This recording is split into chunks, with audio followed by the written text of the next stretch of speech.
Gue pakai jasa joki tuh karena kesibukan gue. Jadi gue selama nyusun skripsi itu gue kerja juga. Terus kebetulan kan kerja gue hektik juga ya. Jadi ya udah, gue mau nggak mau daripada skripsi gue terbengkalai kan, ntar gue jadi koboi kampus. Jadi gue mendingan joki.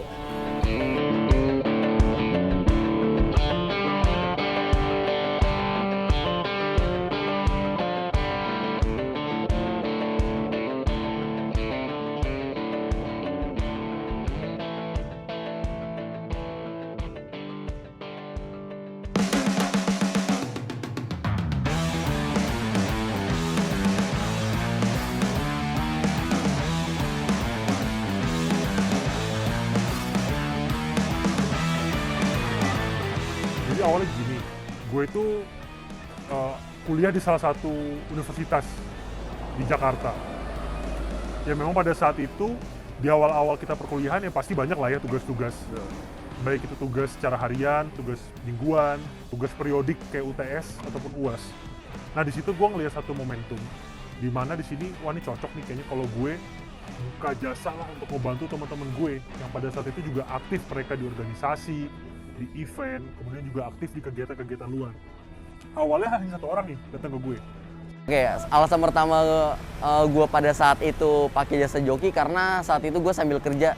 Jadi di saat lagi ada ujian tengah semester, waktu itu juga lagi UAS, gue keteteran gitu kan. Akhirnya gue menggunakan jasa joki tersebut.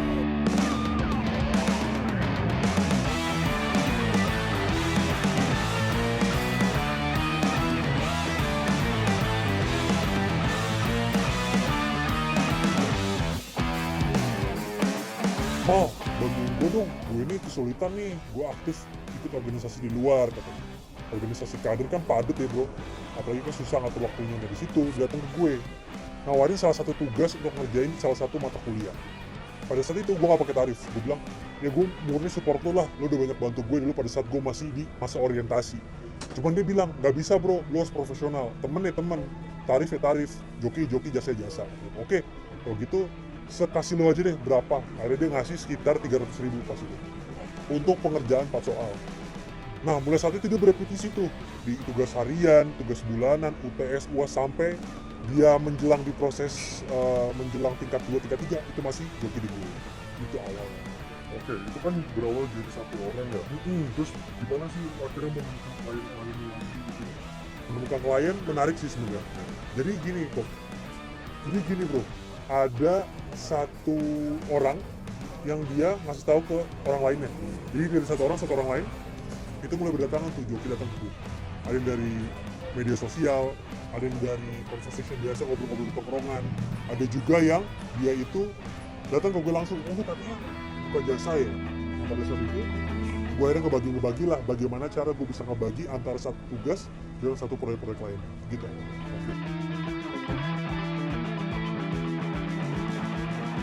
Gue pakai jasa joki tuh karena kesibukan gue. Jadi gue selama nyusun skripsi itu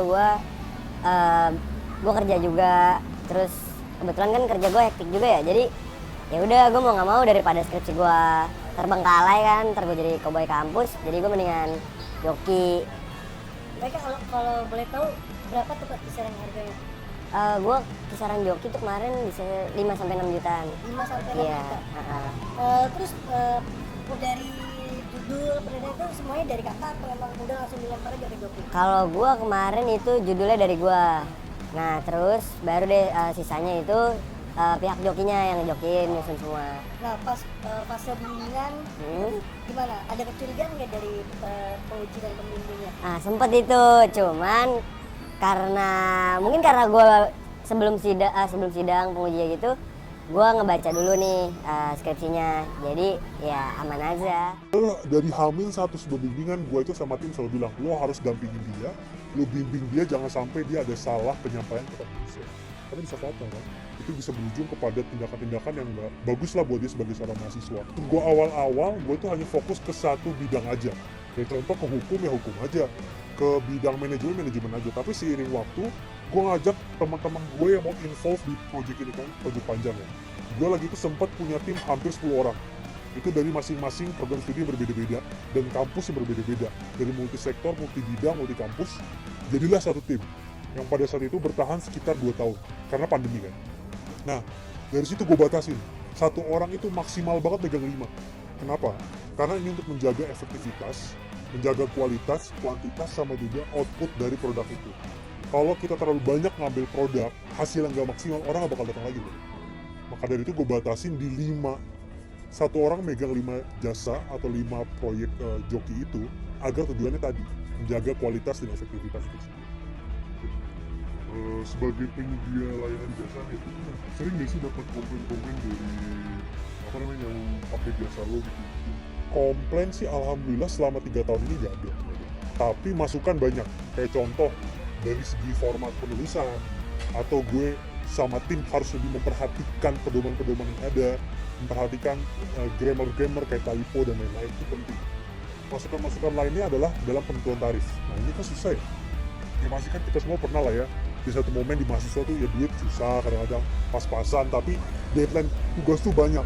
Nah di saat itulah masukan-masukan datang, ya lo harusnya bisa lah make sure untuk harga tuh bagi mahasiswa itu berapa, mahasiswa itu berapa. Dan disitulah gue mulai membuat sistemnya. Sistemnya itu ditentuin dari kesulitannya, dari seberapa banyak tugasnya, dan pada akhirnya seberapa sulit dan seberapa mepet deadline yang ditentukan. Oke, ini menarik nih. Tadi kan udah sempat singgung soal pembayaran. Ada patokannya nggak? Patokan pastinya? Patokan pasti. Ini tricky sih Ya, sebenarnya. misalkan nih gue skripsi deh, Ah, 1 bab, bab pertama, itu harganya berapa? Oke gini, jadi skripsi itu tergantung depends on the theory juga, dan depends sama ilmu apa yang lo ambil. Kalau sesuai dengan ilmu gue, misalnya gue ini adalah seorang mahasiswa dari program studi akuntansi. Nah yang ngambil itu akuntansi, tentu itu lebih murah jika gue harus ngambil pemahaman di luar itu, contoh hukum. Nah gue anak akuntansi, berarti kan gue harus beli buku-bukunya lagi, gue harus eksplor tentang ilmunya lagi. Nah itu take cost much, jadi makan uang lebih lama dan makan waktu lebih lama.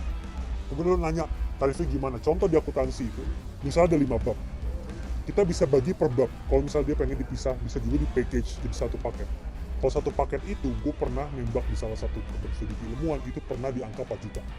Itu full package ya, dari awal sampai akhir, plus revisi 3 kali.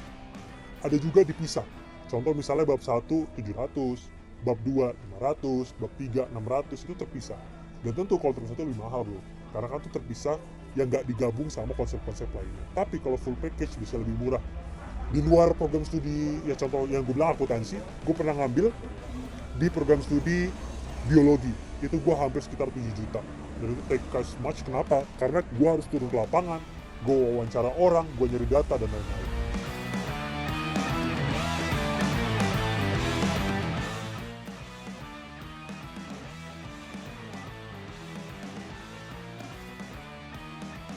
Jadi gue kan start ini pada saat gue dulu masih di tingkat 1 yang notabene itu 4 tahun yang lalu.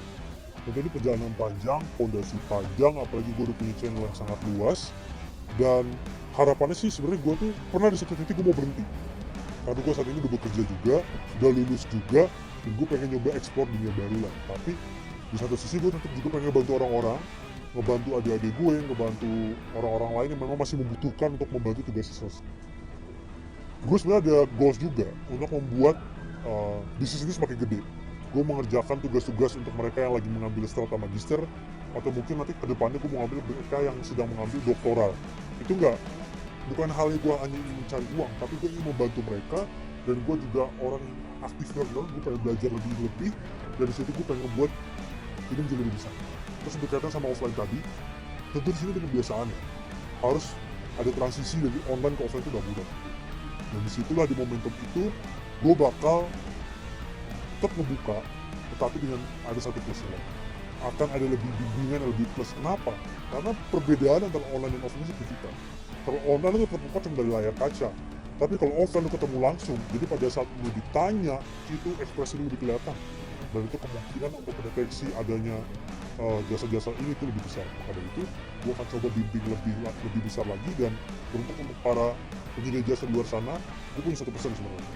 Untuk penyedia jasa itu, lo harus konsisten. Lo harus punya moral value.